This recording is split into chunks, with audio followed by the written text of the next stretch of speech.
From a little cover, I got my dreams in sight. Wrestling on the mat, I go and put up a fight. With every hold and slam, I rise to the peak. Now as Professor Bear, it's my strength that they see. Roaring with knowledge like a lion so proud. In this wrestling world, I'm standing out loud. I'm Professor Bear, got the passion to spare. Wrestling's my life, with the power to share. From the roof to ropes, in the spotlight we gleam. Chasing victory dreams, living out the theme. Now my WOSN, my squad.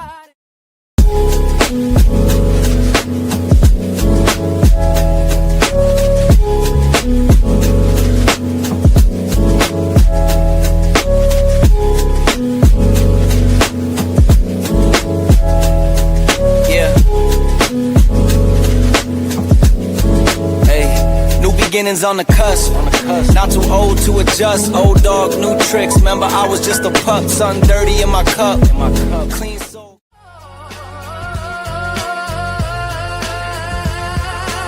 With my voice, crew will always rise.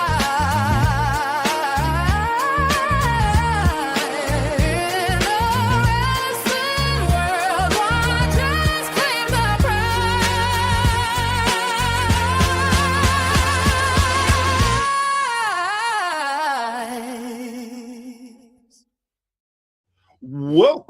Welcome, and thank you for joining me today. I am Professor Bear, and this is a Bear's Thoughts. Guys, girls, this has been an amazing month of just diving into the behind the scenes of the world of wrestling and getting to talk to some great promotions that are out there that don't get the spotlight that they deserve for whatever reason. And for WSN and myself, we're looking to change that. We're looking to let you know that some of the best promotions could be right around the corner from you. So we are spotlighting promotions from all over the world.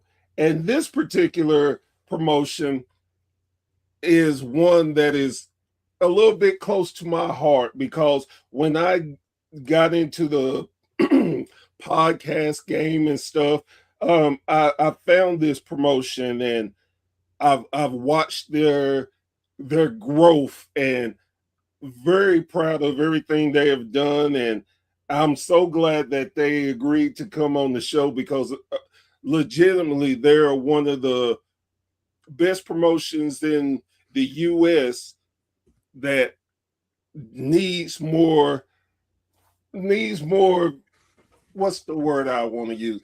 More light, more to know that just because of the bigger companies doesn't mean they're the best companies. So with that being said, I would like to introduce to you Rocky Mountain Pro Wrestling, and as I think of him, as my friend Mercury. Mercury, how you doing today, sir? I'm good. We appreciate your work and helping get the word out there for places like us. So we greatly appreciate it, and it's an honor to be here. Thank you. Now, before we start diving into it, guys, girls, if you look above Mercury, you'll see their logo. The reason I do that is because once you hear and you get interested, we want you to make sure you're going to the right company. Now, in this vast world of wrestling, unfortunately, you can only use so many letters so many times, name your company so many things. So there may be companies with similar names or exact same names. So we want you to make sure that you have the right company. And if you're like Professor, man, anything that people can do to make it easier for you, you enjoy. So what I did is put up this QR code, and it would take you directly to their YouTube page. So you can get to see some of the amazing action that this company brings forth to the wrestling world. Now, with all that being said, Mercury, the question I ask all my guests is, how did you become a wrestling fan? It's not usually the same answer you get from most people that are involved in wrestling. I didn't pay really much attention to professional wrestling as a kid. Obviously, I knew about it. Grew up in the 80s and 90s, so it was everywhere. And I had a friend. We lived in Corsicana, Texas, during my elementary school years, and I had a friend that was really into wrestling, loved Hulk Hogan. So I remember, going over to Jeremy's house, and he'd have like Saturday night's main event would be on, or whatever wrestling was on at the time. And I remember him talking a lot about Hogan and getting one of those postcard autographs from Hogan when they did the ribs angle, and he'd written a letter to Hogan to get better, and he got one of those postcards back. I remember him being really excited about that. So I knew about it. Nobody in my family really watched it, paid attention to it. So it just wasn't something that we had on in the house. And as as you went through the 80s and then through the 90s, and as wrestling started to become what it did there in the late 90s with the boom there and the Monday Night Wars, and it was everywhere. And now I'm in high school, and everybody's talking about it every Tuesday. I would hear about what happened on Nitro and Raw the previous night, and I was one of the few people that actually wasn't clued in to it. Again, I knew about it, didn't have a problem with it. I just didn't pay a lot of attention. Right. And I had a Latin teacher that was a big wrestling fan, and he would talk about wrestling, and so I started paying a little bit of attention when Mike Tyson got involved. So I was a big fan of Mike Tyson as a kid. So that got me kind of looking into it and paying a little more attention. Then I started getting more interested the more I watched, and started doing some of the attic wrestling stuff with my best friend and my brothers and my sister. And we'd go up into the attic and take my dad's camera that he told us not to use or ever grab. Of course, we didn't. I think there's some footage of us doing the up in the attic wrestling, and you hear my dad yell upstairs, like, so quick, put it away. Oh man, he's coming. So I started kind of messing around with that. And it was my senior year of high school, and I wrestled in high school, and I had a friend that liked wrestling as well, that liked pro wrestling. And we were both in the same Latin class. I was still taking Mr. Baker's class. And we were looking through the Latin textbook and that's where I got the name Mercury from. Look at a lot of things. So why Mercury? It's like, I was 17 years old. I picked that name. We were getting ready for a backyard wrestling match that we were going to do because I worked at the Richland Mall in Ontario, Ohio, and I worked at the Metabolife stand with those Metabolife diet pills. This is like probably February of 1999. And there was a kiosk next to me called the Beanie Wagon, where they sold Beanie Babies. And a gentleman that worked there, his uncle owned that Beanie Wagon. So we became friends, and then he had his friends around, and they asked me if I liked pro wrestling, and I said, yeah, it's pretty cool. They're like, hey, we do it at our friend's house. So I was like, wait, you guys actually wrestle? I was like, yeah, you should come over sometime and watch it. And now I always tell people I do not recommend doing it the way that I did it. So don't start backyard wrestling. But this is just the story how it went. So I started hanging out with those guys, became friends with them real quick, and there was a lot of camaraderie there, and I had a lot of fun with them. And that ignited my love for pro wrestling, because it started igniting it from a trying to do it perspective. Obviously, we had no clue what we were doing. We weren't trained. We were training ourselves. But that obviously throughout the years then led to where we are. I got officially trained in 2001. So, messed around with the backyard stuff for a little bit until I got trained. And that's kind of that's the catalyst to everything you see now, was basically the beanie wagon at the Richland Mall. So we have the beanie wagon to thank for Yeah. the emergence of Yeah. Rocky Mountain Pro. I Yeah. love it. Yeah. Old Beanie Baby. See, they're more valuable than we might have thought. And see, there you go. So from there, how did you just go from wrestling fan, backyard wrestler, to getting officially in the business? Well, so we were doing, with the backyard group, which was called NRW. It was No Rules Wrestling. So the original name of the promotion here in Colorado that we founded in 2010 was New Revolution Wrestling, before we changed to Rocky Mountain Pro in 2016. I wanted to bring the initials back just because that's where I started.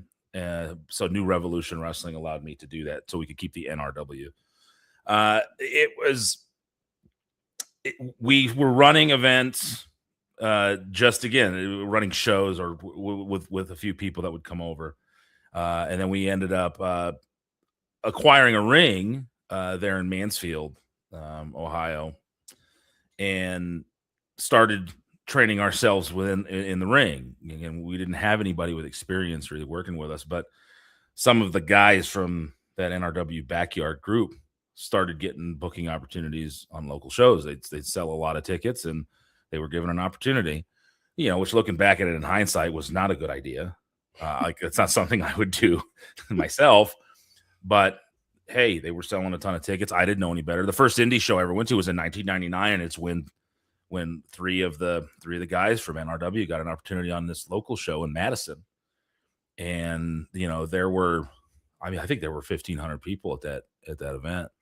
Wow. And they opened the show with a 3-way hardcore weapons match, which, again, looking at it, I thought it was the coolest thing ever. Looking at it now, I was like, oh boy, that wasn't the way to go. But that started leading down to, there's something else here. We could actually get opportunities with local promotions here if we keep working.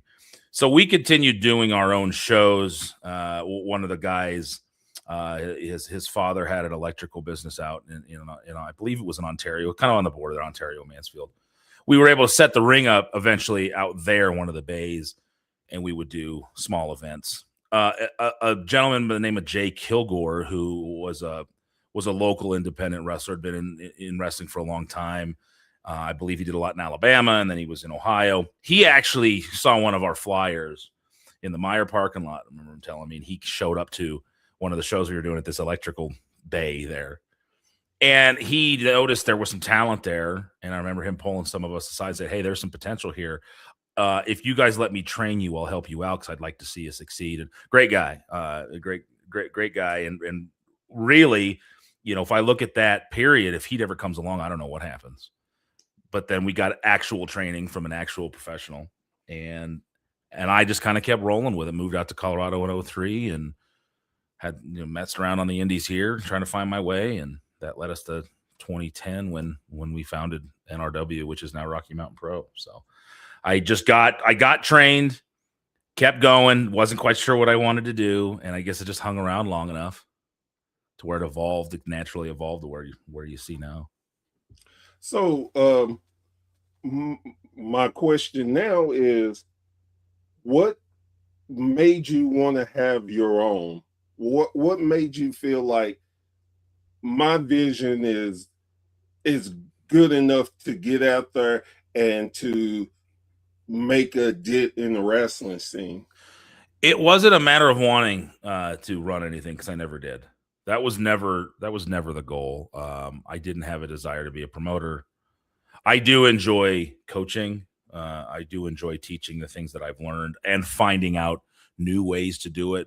I like troubleshooting. If somebody's having an issue with something, footwork, timing, they've got, they're trying to figure a move out. They're trying to figure out, the psychology of this thing and what would make this make sense. I enjoy that piece of it. So the training end of it, it was an interest. As I got better, I was like, what? I like being able to show people how to do this. Running an event purely came because the promotion out here, the most professional promotion in Colorado at the time, was Fusion Pro Wrestling, and Billy V and Jeff McAllister, they ran that and did all the training there. And I was in and out of there, but several years I spent working with those guys, and they took it more serious and put more effort into the training and the presentation of their promotion than anybody did out here. So when they shut down in 2009, it kind of left this hole. I believed in wrestling out here in the Rocky Mountain region. So me and another gentleman had talked about starting something while they were still around to trying to try our hand at things and use the best talent in the state that we felt would fit in the mold of the idea that we had. Once they shut down, that made that more of a reality and not just us talking about, hey, what if we ran something, or what if we, like, it came up, but it was never like I wasn't like, my goal in wrestling is to run a promotion. Right. So when they shut down in I believe it was March of 2009, that kind of got the ball rolling a little bit more. And by June of 2010, I'd kind of gotten some stuff together. I was actually renting their ring. I actually was renting someone else's ring, but I was renting Fusion's old barricades and the setup, which we still have. A lot of the barricades you'll see were old Fusion barricades. And I just took what I learned from Jeff and Billy and applied it. But it was, I don't want to say it was an accident, because obviously there was intention behind it, but it wasn't the plan to do it. I just felt like there was another way that independent wrestling could be presented, and I wanted to be different than anyone else that was running here, a little more selective on the talent that was used, and that's kind of how it all started. One thing that sticks out to me when I always check out Rocky Mountain is the production value. Mm-hmm. And I love, it seems like y'all definitely go top notch trying to make sure that your production value is A1. And I've never, from the time I've been watching it, I've never seen a slack of production. Mm-hmm. Great production. And was that something that you do intentional to make sure that your production value is top notch? We're very fortunate with the production. The crew that we have is incredibly talented, and they go above and beyond. So that credit for what you see in the final product is how good that looks. That goes all to those guys and girls. What I can say is, from the beginning, we wanted to stand out. We didn't just want to be an independent wrestling company that ran a monthly show where we set the ring up, lit it the best we could, did the show, tore it down, and went home. Like, we wanted video footage very early on. I wanted video footage edited, so you try to find the people that can do that. I tried to do whatever I could from my limited knowledge of how that process worked. And in 2011, we started uploading stuff to YouTube. I had partnered with a gentleman, a local actor and producer here named Swan Christopher. We met. He actually came and did a story on us when we were at Red and Jerry's there in Littleton. We became friends. He partnered up with me to run the company, and he brought that production, that performance that, from the acting world over. And that's when we started doing more backstage interviews, and we try to put together some good segments that were outside of the ring.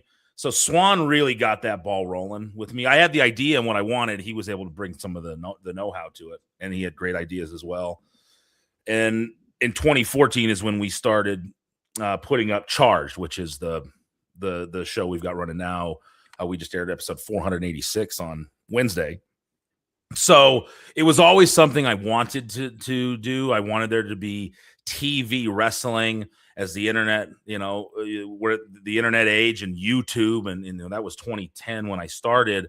YouTube was starting to grow more, and I was like, well, let's start at least uploading stuff to YouTube and see what happens. And that just has evolved over time, and that's evolved to the crew we have now. they don't just take it. They don't just take me saying, hey, I want this to be a episodic TV show. I want to have footage. I want it to be cut well. Can you make that happen? They take that and they put their own spin on it and put their creative minds behind it in a way that I could have never imagined with the tools that they have. Like, they really do as much as you possibly could with the tools that we have. And it's amazing. And that is something that really makes us stand out. And it makes it easier for us to present to people outside of the live audience here in Colorado. You can see it all over the world. And when you stumble across it, if you do just happen to find it, you're going to hang and watch for a little bit because it's produced so well versus it just looking like another match with a couple cameras that were cut together where the audio is different. And, I mean, that's just all these challenges that if you don't have a budget, you face. Well, I have a superstar team of production people that really, really put our best light out there to everybody. Again, it's definitely showing in everything that y'all do as a company. Again, I've sat and watched some great moments, and like you said, the backstage, everything is crisp, and no disrespect to any other company, but when I look at your company, I put it up. I don't, and again, no disrespect to any other company, but y'all are not an indie company in my eyes. Y'all are a level above. Y'all are like the Ring of Honor. You're on that level because of your production, and we hadn't even talked about your great wrestling that you have. But when I look at companies, I have levels. And yours definitely is top notch. Y'all do everything so professional. Again, you can give a run to any of the majors, and in my eyes, that are out there. So one of the things also I would love to talk about is your training center. Mm-hmm. That's something. A lot of people have training, but again, I think y'all are ahead of the curve, to say. Yeah, well, that was, I think, one of the things we talk about, the production and what that team has done to elevate the filming end of this and the editing end of this and the final product, to put it all together to then present. That all started with our desire to, early on, okay, who's the best? What's the best talents available right now in Colorado? And being a little more sparing about who we used, because we didn't want to look like every other independent in Colorado. Because if everybody in Colorado was on every show, then what's separating your show? So the first place I could start was, I don't want to just use everybody all the time. Like, you got to kind of figure out, how to book them and make them stand out. But we really had to look down. Who do we feel are the best guys available? A lot of those guys came from Fusion, where the best training was. So when we first started, myself, Dustin Urich, who's still with us, he's our longest running champion of all time. Him and I were together in Fusion, and there were some other guys, Jason Knoll, who's still around. They were Fusion guys. So I took them and the Fusion guys that weren't now wrestling other places. They just decided, okay, if Fusion's not around, we're not going to wrestle. We're gonna look elsewhere. And that's how that idea started to separate us from everyone else. Then we were training together at Fun City, where I had the ring set up. There was this place called Fun City in Littleton. When Swan was working with us, that's where we were taping most of our shows. We didn't have episodes of TV yet, but we had monthly running shows. We'd put the matches up in pieces. And then I left for a little over a year to work in Nashville.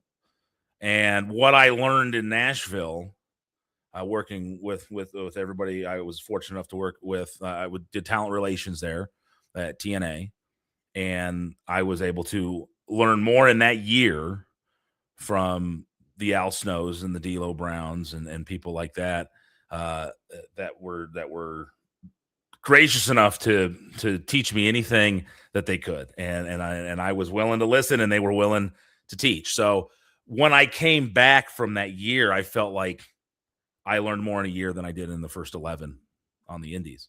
So at that point is when I really was like, okay, I could run a school on the side of my normal job and train people the way that I've picked up and the way that I move in the ring. And there were things that I had kind of figured out over the years that worked pretty good. 100% of the time, you're like, hey, doing things this way, stepping this way, move in this direction at this. Like if you could teach these basics to people, once they get those basics down crisp, then they're going to expand and they're going to come up with their own ways of doing things. And that was the basis of the formula for the school in 2014 when we opened. And a lot of it was based on, my experience, obviously, in the ring, but all of the things that plenty of people during my time in Nashville had taught me and the experience that I had there. So from very early on in the school's life, again, with January 1st, 2014 is when we officially opened, there was a strong focus on the little tiny things, the in-between things that I didn't feel like were being focused on enough. Not at least in Colorado. Like that was a need that we needed filled. Consistent training from the ground up, and where we were at Fun City, and it was just a bunch of experienced guys and girls training together. This was an opportunity for me to go out and find new talent that hadn't trained yet, and we could start them and train them these basics and these little things our way. And I think that's still to this day, that's the model, and it works really well. It's similar to I remember, hearing that people that were being taught to shoot in the military, that oftentimes the person that's never actually held a rifle and shot a rifle is easier to teach than the person that's been hunting their whole life, because there's just things that you do that are different that you come up with on your own that they then have to then reteach or try to break, or there's little tiny technical things that you're going to change in somebody who's been shooting rifles their whole life versus what you're trying to teach them. So we had an opportunity to not have any habits to try to break through at that time.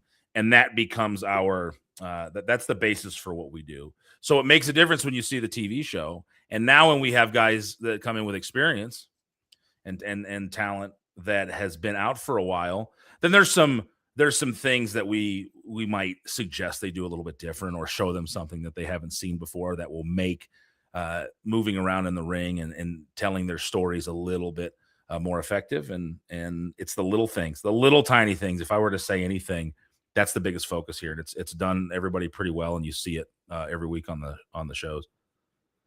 That's amazing. Let's talk a little bit about the titles that y'all have in your company. One of my pet peeves, and I can't help it. It just bothers me to no ends. Again, I understand that when you have a company, you can call your company whatever you want. You can call your titles whatever you want.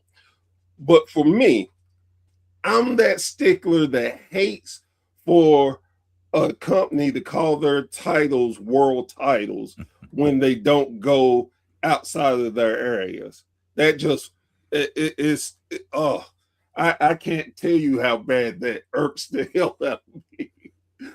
But with that being said, can you tell us about your different titles there? Well, it's funny you say that, because if you've ever heard anybody say world or even heavyweight title, that's not because I want them to say that, because I've made it pretty clear to people. It's not a world title because we only defend it here. The furthest we've ever gone and defended it, I think, is Cheyenne, Wyoming. So, and heavyweight too. Heavyweight's another one where it's like, I understand why but we don't have any weight classes. Right. And I understand if there was like the heavyweight division is anybody 220 or more, and that's who can vie for the heavyweight title. But if you have people that are under that can continue, that can also wrestle for that title, it's not really a heavyweight title now. It's just the main title. So it's the Rocky Mountain Pro Championship. Like, that's just the top one. You could weigh 400 pounds. You could weigh 150 pounds. If you have the skills and ability to challenge for it, you can challenge for it. So obviously, I think we're in agreement on that. So yeah, it's not the world title. It's the Rocky Mountain Pro Championship. That's the top title. That's the main one. You have the Rocky Mountain Pro Charge Championship, which was basically our version of the television title. So you're going to see that defended on most charge. So whoever's the charge champion is working the most throughout the year. Like, if you're the charge champion, you have a match on almost every show. You saw Caden Koyama pop up there in chat. I think he successfully defended the Rocky Mountain Pro Charge Championship 47 times. Wow. So that was a run. I mean, there were events where he would wrestle 2-3 times in a night. He wasn't just defending the charge title on charge. He would defend it on Ignition too. Like, he was defending it everywhere. There's house shows we were doing that weren't aired and that he was defending it on. So the charge champion is the workhorse champion. And that's our version of the TV title, obviously named after the main show. There's the Ignition champion, which is named after our second show, which is Ignition. And that is designed to give, as we travel around and we do a lot of these live events throughout the state, we do, between 70 and 80 events a year. So a lot of these other places that we go to outside of Golden and Denver, that's where Ignition events will be taped. And that is an opportunity for up and coming wrestlers, people that have, just come out of the school and they're getting their feet wet. They get a lot more opportunities on Ignition and on these live events around the state. So the Ignition title is something to shoot for there. And whether it's somebody that's newer, that's really getting their way in wrestling, or somebody that's coming back, knocking the rust off, the Ignition title is a great opportunity for them to go to the second show and prove that they belong now, challenging for the titles on the Charge brand. Then you've got the Lockettes Championship, which is the female wrestlers at Rocky Mountain Pro. So the Rocky Mountain Pro Lockettes. That's the ladies championship here at RMP.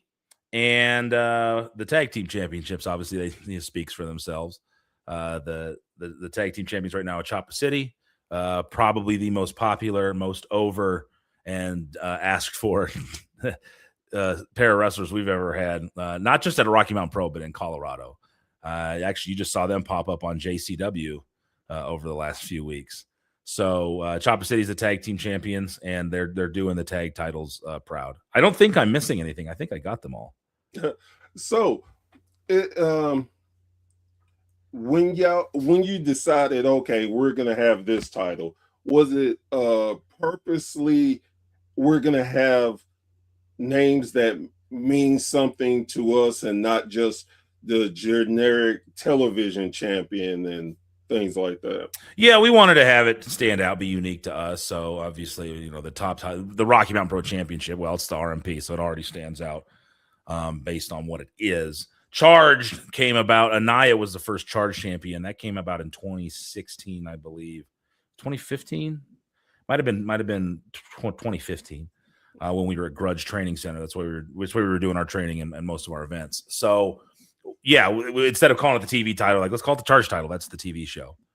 The Ignition title, same thing. And for the Lockettes, it was a matter of what unique name can we give the ladies division that fits in with professional wrestling, and so it's not just the women's championship. And the Lockettes, came up because of lock up, because wrestlers lock up. Right. So that's where the name Lockettes came from. And it's easy to remember, and it easily identifies it, and it's just unique. So yeah, we like the unique name. I just saw the message there. That's right. The NRW championship did come back. That was our hardcore gimmick title, if you will. It came back in 2021, I think, October 2021. We wanted to bring back the initials NRW. We did bring it back as No Rules Wrestling because that was more of the gimmick title, and that ran until this past year, 2025, as a defendable title, a consistently defendable title. Now it's an annual title. So the year now begins with the NRW Classic, and it's a unique tournament for both the ladies and the guys, to where they wrestle through the tournament, and there is a women's NRW Classic winner, and there is a men's NRW Classic winner. And both of them can now redeem that NRW Classic win, that NRW title, for an opportunity at the Rocky Mountain Pro Championship or the Lockettes Championship later in the year. So the NRW championship still is a thing, but it is now an annual tournament versus something that you win and defend all year. So with that, let's talk about booking. Now, I don't want you to, go deep into it or give any secrets away, but what is the way that you all decide, okay, we're going to do this, and we want to be out for, say, 6 months? What is your formula of doing booking? I don't know. I don't know if we really have a formula. I think it's very organic. Play things as they come. You can try to get way ahead and know where you want to get in 6 months to a year, and it only takes one little thing that's not even related to the main thing to completely screw up the main thing, because then all the other dominoes start to fall, and it can really mess that up. So you want to get a basic idea of where you want to get, a basic idea of who you want to get there. And then think ahead and scratch down notes that you can refer to. Okay, yeah, we were thinking this, but when it comes to the actual month to month, it's pretty much on a monthly basis, where you just got to go, because you don't know who's going to get hurt, right, who's going to have an emergency, who's going to just decide, you know what, I'm done. It's difficult. The most difficult part is, you're working with people who all have a million other things outside of, independent professional wrestling to deal with. So there's a lot of other priorities that are going to pop up that people can't control, that are going to change things, versus if you have if you have a group of people that this is their full-time living, this is all they do. Like, booking for that is different, just because they're going to be there either way, and they're making a full-time living at this. That's not the case here. At this level, you're dealing with people who love this, that are doing everything they can to do it, and then get opportunities to hopefully move into a position to do it for a living. So things come up in anybody's life, but when this isn't your, number one priority to make a living, obviously there's more hurdles that you're going to have to jump over when booking, 40, 50 people consistently over and over. Because it's a big we have a huge roster. We have people come in from out of state, and so there's all sorts of challenges. So you just don't want to get too far ahead of yourself, because if you do, it only takes one thing to screw up, one bad apple to upset the apple cart, and then you gotta rearrange all the apples, and it can be quite daunting. So we try to we want to be prepared, but we don't want to get so far ahead where we've got to change everything that we've already put hours upon hours into. Right. And makes sense. And clearly that formula has worked for you all these years. Again, y'all put on great shows. So the thing, another thing I would like to get into is your, let's talk about people that has come from Rocky Mountain to go on to the bigger stage, so to say. Mm-hmm. Let's talk about that. Can you name some of the performers that have graced Rocky Mountain? Yeah, there's several people that have come through here, trained here, or stopped in for a length of time.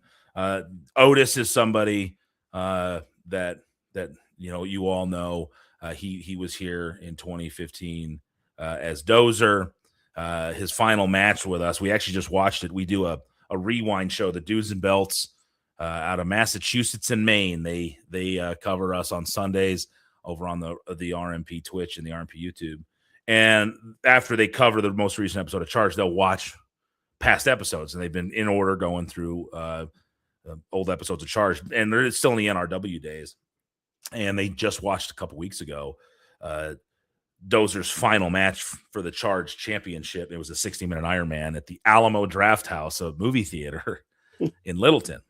And him and Anaya went 60 minutes. And after that, he moved on. He went to the Performance Center, NXT, and is doing everything that he's doing in WWE now. So very proud of Otis, great guy. And we are just honored that we got to share in his pro wrestling journey.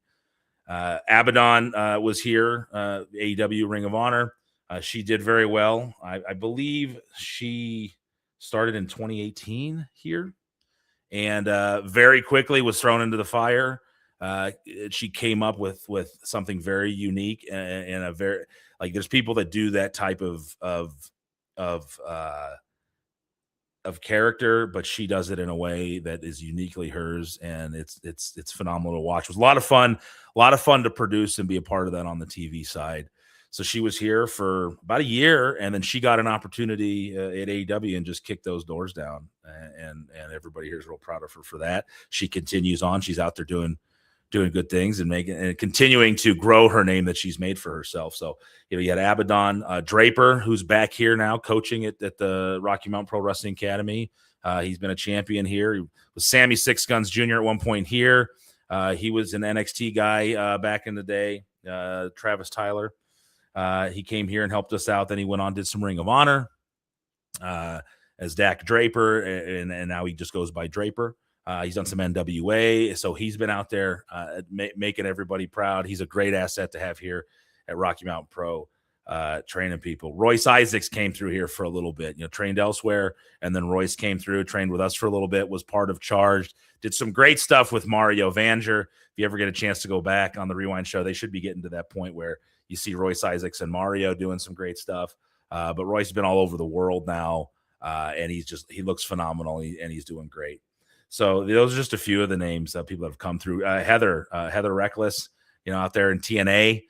She started here a while back, and then she went on to Black and Brave and trained there, and then just went out on the indies and hustled, made a name for herself. And now she's doing great things at TNA. Alice Lane, who's a referee in TNA and OVW. There's a lot of people that have come through and taken what they could and got as solid as they could get, and then they went out and made names for themselves and continue to do so. So if I'm forgetting anybody, my apologies. There's a lot of people that have come through here and worked really hard and done things in their own way. So right. So if you were asked, what is the thing that makes you most proud of the company, what would that be? Everything we just went over as far as people that have come here and been able to use the platform, the training, and the opportunities to go and succeed themselves. The opportunity that this place gives people to go get it, the opportunity that it gives them to learn television, the opportunity that it gives them to get good training, and if you're willing to work hard, you're going to do great things.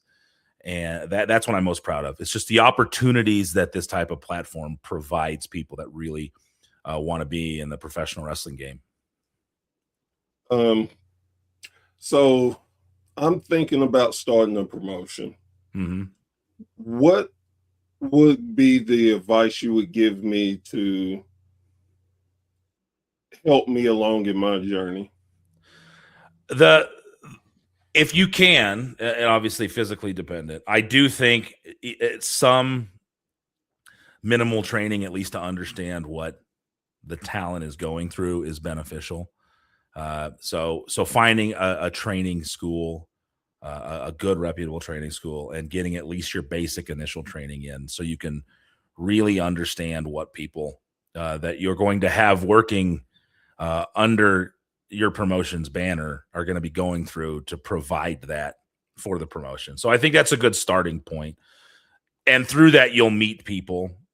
You'll be able to network a little bit.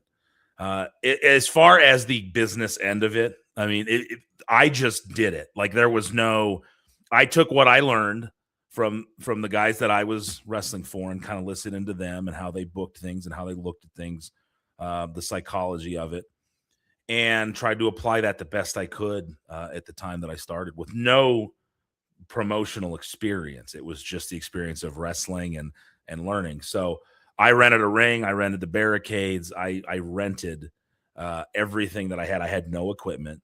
You know, you had to either have it delivered or rent U-Hauls to get things from A to B.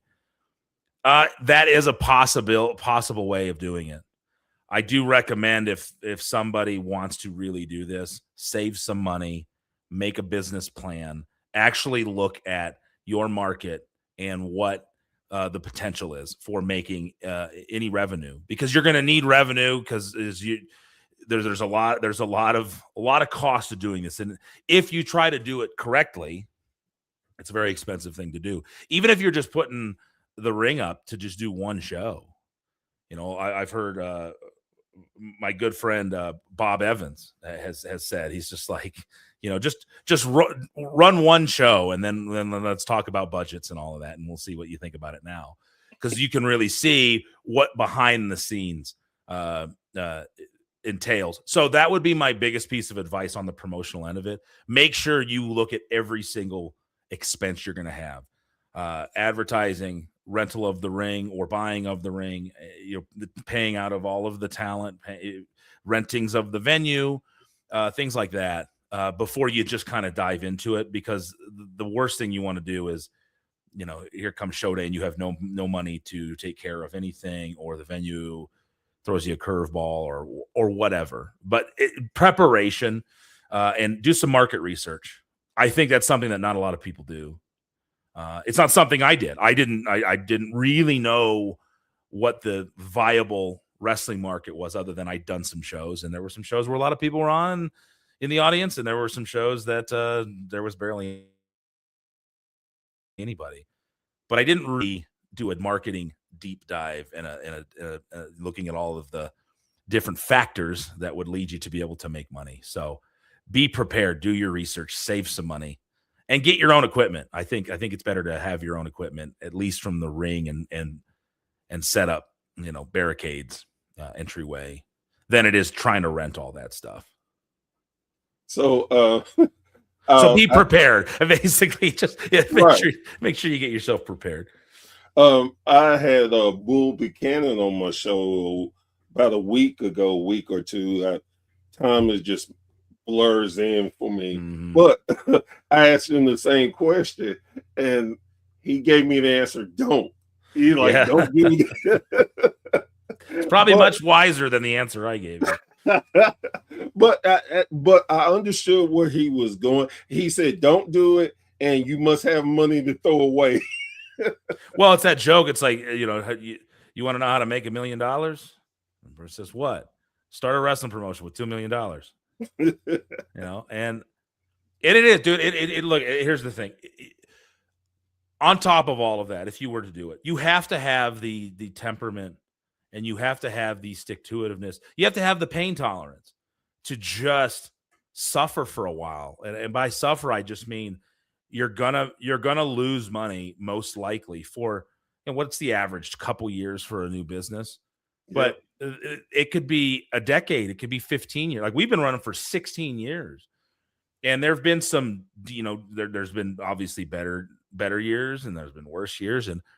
But it's not a revenue giant. It's something that you, though, have to see into the future and go, this can produce this, and I'm going to stick it out as long as I can. Obviously, if it just gets too much of a money suck, and you're just losing hand over fist, and you've spent all your retirement, and your 401k is gone, and anything you've ever had in savings, and like, then be smart, and you've got to get out of that. But there are ways to do it. It is possible, and I think Rocky Mountain Pro is proof of that. You know, we still have a lot of work to do, but we have a group of people that have a high tolerance for working really hard, not just making a little bit, but maybe even losing money for a while, because we see the end goal.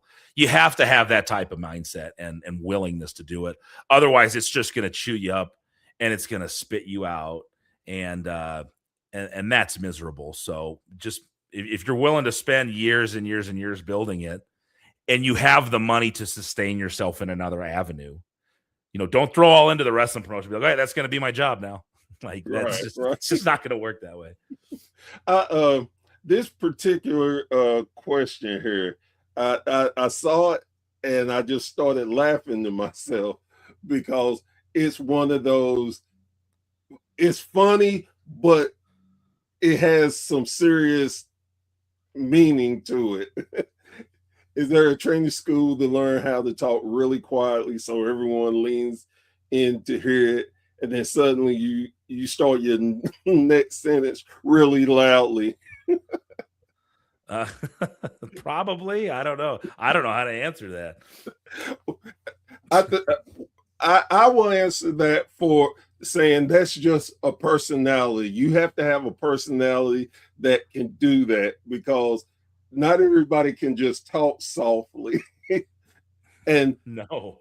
And the thing is too, everybody has different training styles. And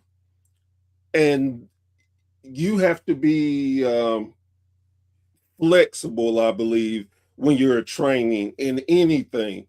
You have to learn to listen, because you can hear things, but you have to learn to listen and to process it. Lucas Bravo, one of the voices here. He's one of our commentators here at Rocky Mountain Pro. And of course, that message was from Lord Mitchell Taylor. Yeah, he comes out here and he likes to give Denver a hard time. So there are different coaching styles. Some better than others. You've got to be aware of your style, and you've got to be aware of your shortcomings too in your style. Like one of mine is, if you haven't noticed here, as I try to answer questions, sometimes I get lost in my thought as I'm trying to explain something, and I will over-explain it or try to compare it to too many things that you don't really need to do. So, I have to consciously pull back and go, I don't need to over-explain this. I don't have to belabor this point. And people that are in the chat that know me are probably laughing right now. They're like, yeah, he tends to do that, where it's like, we get it. I can see it when we're doing meetings, and I'm reviewing because I'm like, want to make sure you guys understand this, and right. You can see the like, God, dude, we know the show starts in 30 minutes. So that's something you have to understand, not just the best coaching style for the individuals you're coaching, but your coaching style and how it applies to those individuals. And your weaknesses, and mine is, again, my tendency to over explain and over talk about it. And people are going to start to get lost. They're going to go, okay. And now they're not listening to you anymore. So, oh yeah, of course you wouldn't, Lucas. That's why I like doing commentary, because it allows me to talk a lot, I guess. Well, and I was going to say, and knowing when to do it and when not to do it. This is the perfect place to do it, because it's interesting, and again, it gives a great insight for I would say just general wrestling fans who don't know a lot about the business, the insides of business. So this is a great place to do it. I've loved it. That's why I've tried not to interrupt you and just let you go, because I'm also learning, and this is the avenue and the platform to do it, because I believe a lot of people will hear this and, hey, I would never thought of that. Man, that's good. Now it wakes them up and gives them a different way to look at wrestling. With me, I watch wrestling all the time, so I have to sometimes break myself of every little nuance, because I'm just trained and just that's my thing. So if I just really want to enjoy something, I have to step back and just like, okay, he messed up, so what? Let's see where it's going. Enjoy it. And again, like I tell people all the time, know your audience. If you know your audience and you know how to adjust to your audience, you're going to be just fine. Mm-hmm. And that's the same way with training. Just know who you're talking to. Exactly. We all learn different. We all listen different. We all react different. Some of us played a lot of sports. Some of us, played sports in the 80s and 90s.